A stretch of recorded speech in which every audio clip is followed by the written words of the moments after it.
नमस्कार दोस्तों, आप सभी का स्वागत है कहानी केंद्र में। मेरा नाम है मलय भट्टाचार्य।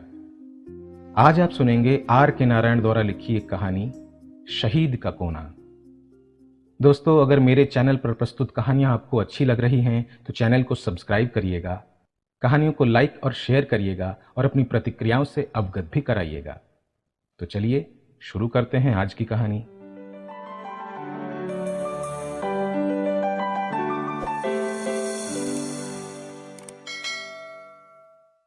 बाजार रोड से दवा की दुकान की तरफ जाने वाली गली के मोड़ पर ही उसका प्रतिष्ठान था। अगर किसी को प्रतिष्ठान शब्द पसंद नहीं तो ये कहने के लिए उसका स्वागत है, क्योंकि वास्तव में उसका ठिकाना नजरों के धोखे जैसा ही था। रात को 8 बजे तक वो आपको नजर नहीं आएगा और 10 बजे बाद फिर वहां कुछ नहीं दिखेगा, लेकिन 8 और 10 के बीच वो वहां आता है और अपना सामान बेचता और चला जाता। उसे देखने वाले अक्सर कहा करते थे, कितना खुशकिस्मत है ये, रोज बमुश्किल 1 घंटे ही इसे काम करना पड़ता है और जेब में 10 रुपए तक कमा ले जाता है। इतना तो पढ़े लिखे ग्रेजुएट भी नहीं कमा पाते, 300 रुपए महीना। लेकिन इस तरह की बातें सुनकर उसे चिढ़ छूटती थी। वो कहता, इन लोगों को ये नहीं दिखता कि मैं पूरा पूरा दिन भट्टी के सामने बैठकर ये सब चीजें तलता पकाता रहता हूं। पड़ोस के घर में जब मुर्गा पहली बांग देता था तभी वो उठ जाता था। तड़के 3 बजे ही उठकर बांग देने की उसकी आदत थी। इस मुर्गे को सामान्य नींद क्यों नहीं आती? अक्सर उठते ही रामा अचरज से सवाल किया करता था, लेकिन यह ऐसा संकेत होता था जिसे वो कभी अनसुना नहीं करता था। भले ही चाहे 3 बजे हो या 4, उसके लिए सब बराबर था। उसे उठना ही पड़ता था और दिन की शुरुआत हो जाती थी। रात को 8:15 बजे के करीब वो ढेर सारी चीजें लेकर अपने ठिकाने पर पहुंचता था। ऐसा लगता जैसे उसके 4 हाथ हों, इतनी सारी चीजें अपने साथ लाता था। सिर पर एक बड़ा सा तवा होता था जिसमें बेचने के लिए लाई गई खाने पीने की चीजें होती थी। हुक की तरह मुड़े एक बाजू में स्टूल लटका रहता था, दूसरे में लालटेन और तवा रखने के लिए पाए होते थे। लालटेन में रोज करीब 6 पैसे का मिट्टी का तेल लग जाता था। अपने पास मौजूद सामान और फुटकर में जुटे ढेर सारे पैसों की सुरक्षा के लिए वो रोज पूरे समय लालटेन जलाकर रखता, क्योंकि पूरी तरह बिजली पर निर्भर रहना उसे पसंद नहीं था। जब वो अपने ठिकाने पर लालटेन की रोशनी में तवा सजाता तो वहां से गुजरने वाला ऐसा कोई न होता था जो उसे एक नजर देखे बिना निकल जाए, भले ही कितना भी चिड़चिड़ा क्यों ना हो। तवे पर आलू बोंडा का ढेर होता था। देखने में बड़े लगते, लेकिन जब किसी के मुंह में जाते तो जैसे पिघल जाते थे। गोल सफेद डोसे होते थे, इतने कोमल कि मखमल की परत जैसे लगते। चपातियां इतनी पतली होती थीं कि कोई अपनी छोटी उंगली से ही 50 तक उठा ले। ऊपर से कठोर दिखने वाले बतख के उबले हुए अंडे हाथी दांत की गेंदों की तरह दिखते थे, और इस सब के बीच स्टोव पर उबलती हुई कॉफी। उसके पास अलग से एक एल्यूमिनियम का बर्तन था, उसमें चटनी रखी होती थी। पेश किए जाने वाले हर आइटम के साथ वो चटनी जरूर देता था। वो रोज ठीक वक्त पर अपने ठिकाने पर पहुंचता था, क्योंकि उसी वक्त सिनेमा का शाम का शो छूटता था और भीड़ की शक्ल में लोग निकला करते थे। उसके पहुंचने से पहले तक एक दुबला पतला नौजवान उसी ठिकाने पर बैठकर अपना बिजनेस करता था, लेकिन हमारे इस दोस्त को कभी उससे परेशानी नहीं हुई, बल्कि वो तो बड़ी दया से कहा करता था, बेचारा गरीब है, जब तक मैं नहीं आता तब तक यहां बैठकर अपना धंधा कर लेता है, तो क्या फर्क पड़ता है। उसका ये संवेदनशील रवैया उसे पर्याप्त इज्जत भी दिलाता था। शायद इसीलिए उस गद्दी के असल वारिस के आने से 1 मिनट पहले ही वो नौजवान अपना सामान समेटकर वहां से चला जाता था। उसके ग्राहक उसे पसंद करते थे। अक्सर वे उसकी तारीफ करते हुए आपस में एक दूसरे से पूछते, क्या आपको कहीं दूसरी जगह पर 6 पैसे में कॉफी और एक आना में 4 चपातियां मिलेंगी? लोग अपनी पसंद की चीजें लेकर उसके तवे के इर्द गिर्द ही बैठ जाते थे। हर मिनट दर्जनों हाथ उस पर मंडराते रहते थे, क्योंकि उसके ग्राहकों को इजाजत थी कि वे अपने हाथ से ही पसंद की चीजें उठा लें, उन्हें देख परख लें और फिर उसे खरीदें। हालांकि कई सारे हाथ उसके तवे में कुछ न कुछ देखते परखते रहते थे, लेकिन उसे हर वक्त पता होता था कि कौन क्या उठा रहा है। असाधारण क्षमता थी उसमें। उसे पता रहता था कि इक्का चलाने वाला कौन सा ड्राइवर कब रोटी उठा रहा है। वो जो डरा सहमा सा हाथ कुछ उठाने के लिए बढ़ रहा है, वो राहगीरों के जूता पॉलिश करने वाले नौजवान का है। बतख के सही अंडे की तलाश में पहलवान का हाथ किस वक्त नजर आएगा और खाने से पहले तवे के कोने में कब अंडा फोड़ेगा। फुटपाथ पर जुटने वाली भीड़ में से हर किसी के साथ उसका व्यवहार अलग अलग होता था। उदाहरण के लिए, बूट पॉलिश वाले लड़के जो बैग में पॉलिश और ब्रश लिए लगातार यहां वहां पॉलिश सर पॉलिश चिल्लाते हुए घूमते रहते थे, उन बेचारों के लिए रामा के मन में दया का भाव था। वो जब भी किसी मोटे तगड़े आदमी को इन लड़कों में से किसी के साथ बहस करते देखता तो भड़क जाता। वो लगभग चिल्लाते हुए कहता, इस बेचारे को कुछ ज्यादा दे दीजिए साहब, इस पर गुस्सा क्यों करते हैं?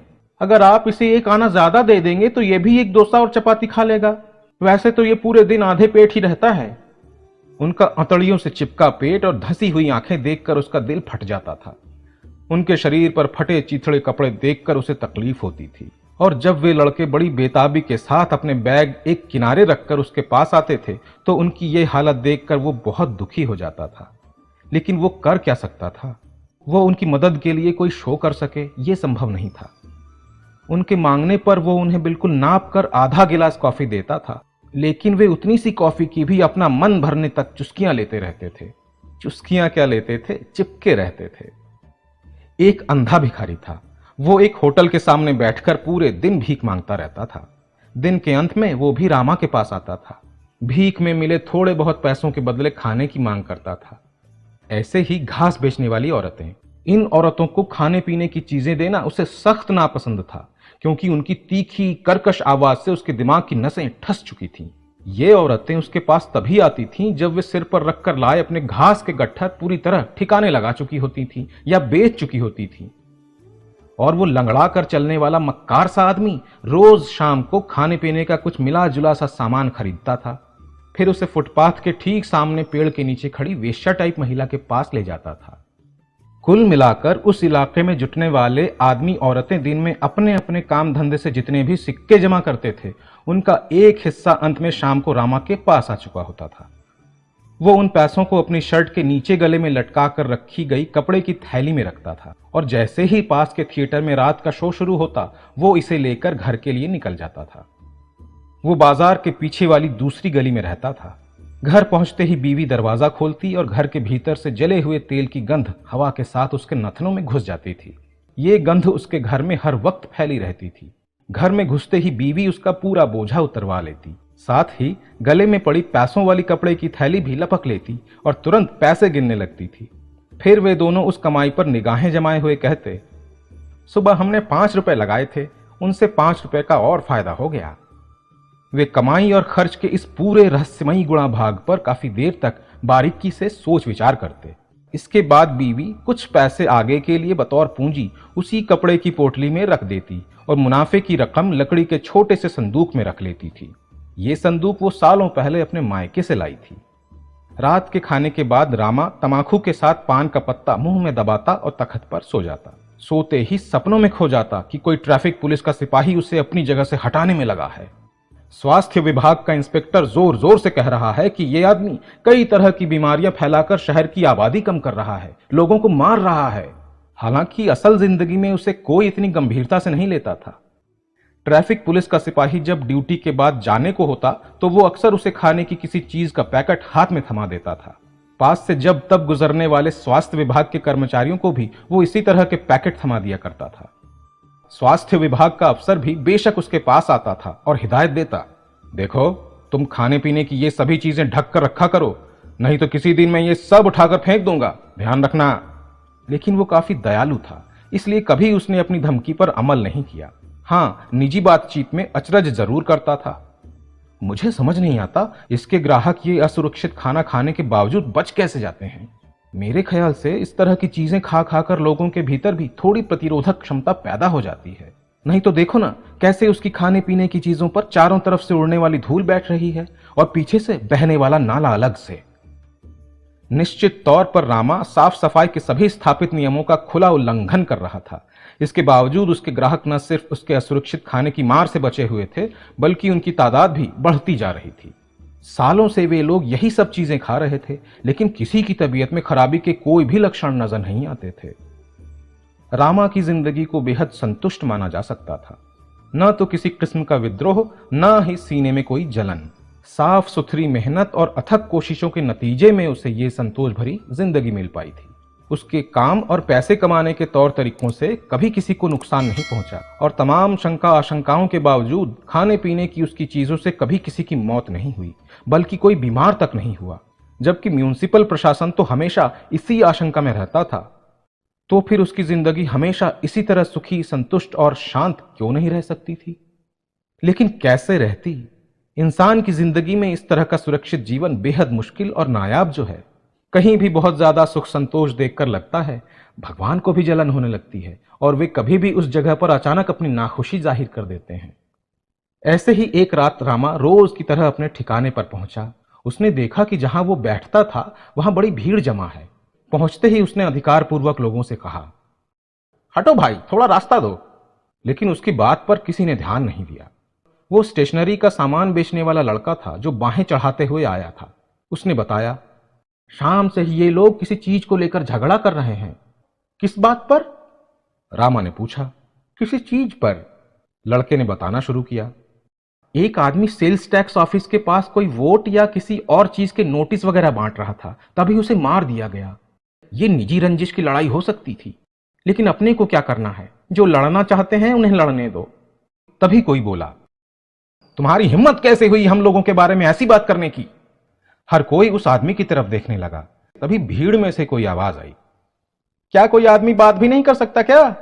तभी उसके पड़ोसी ने उसे एक तमाचा जड़ दिया। रामा उस वक्त वहां अपने पूरे साजो सामान के साथ खड़ा था, असहाय सा सब देख रहा था। ये तमाचा आग भड़काने के लिए काफी था।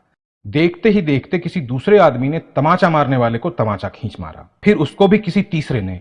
झगड़ा बढ़ चुका था। उसी वक्त भीड़ से आवाज आई, पटक कर मारो। अरे, हमारा अंदेशा सही था, ये सब कुछ हम लोगों को दबाने के लिए पहले से ही सोची समझी साजिश है।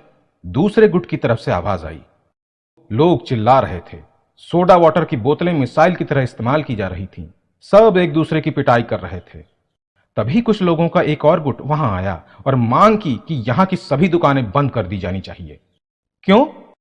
यह सुनते ही एक दुकानदार ने पूछा, तुम लोगों की हिम्मत भी कैसे हो सकती है यहां बिजनेस करने की? सभ्य समाज का धीरज अचानक छूट गया था। हर कोई दूसरे से नाराज नजर आ रहा था। 1 घंटे के भीतर ही शांत दिखने वाला पूरा इलाका लड़ाई का मैदान नजर आने लगा था। बेशक मौके पर पुलिस भी आ पहुंची थी, लेकिन इससे बात बनने के बजाय और बिगड़ गई थी, क्योंकि उसने जाने अनजाने में लड़ाई झगड़े की एक और वजह उपलब्ध करा दी थी। पुलिस को 3 काम करने थे।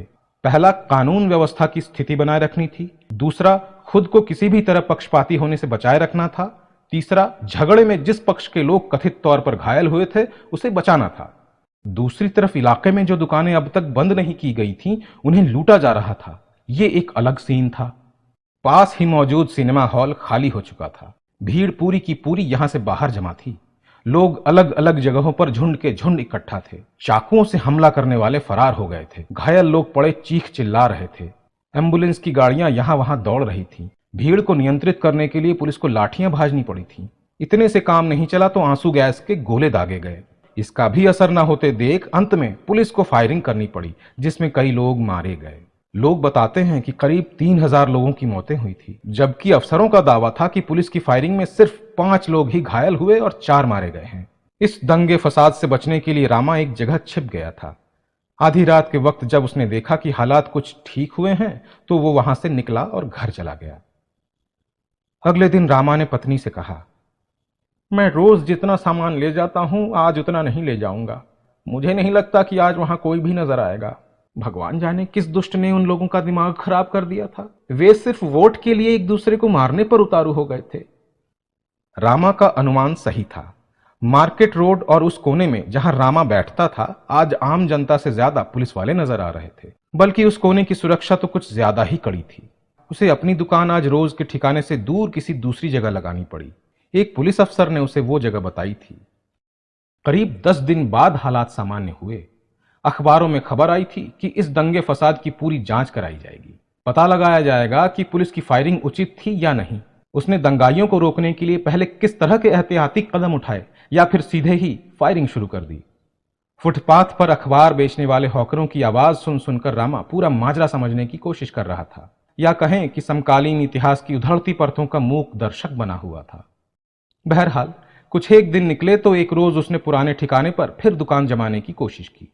उसने अभी सिर से अपना तवा उतारकर नीचे जमाया ही था कि सीने में एक खास पार्टी का बिल्ला लगाए हुए कुछ लोग वहां आ धमके। आते ही उन्होंने रामा को चेतावनी दी, तुम यहां अपनी दुकान नहीं लगा सकते। क्यों नहीं लगा सकता सर? इस पवित्र जगह पर हमारे नेता की मौत हुई थी। पुलिस ने उनके सीने में गोलियां दागी थीं। हम यहां उनकी याद में स्मारक बना रहे हैं। अब ये जगह हमारी है। म्यूनिसिपैलिटी ने ये जगह हमें दे दी है। बहुत जल्द वो जगह महिमा मंडित हो चुकी थी। समर्थकों की भीड़ वहां हमेशा बनी रहती थी।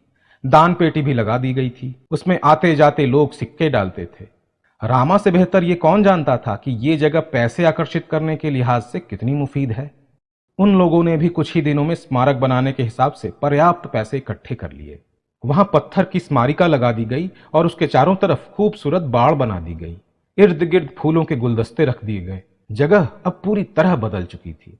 अब रोज वहां सादा कपड़ों में गंभीर से दिखने वाले लोग आते थे और थोड़ी देर वहीं खड़े रहकर अपने आप से कुछ कहा करते थे।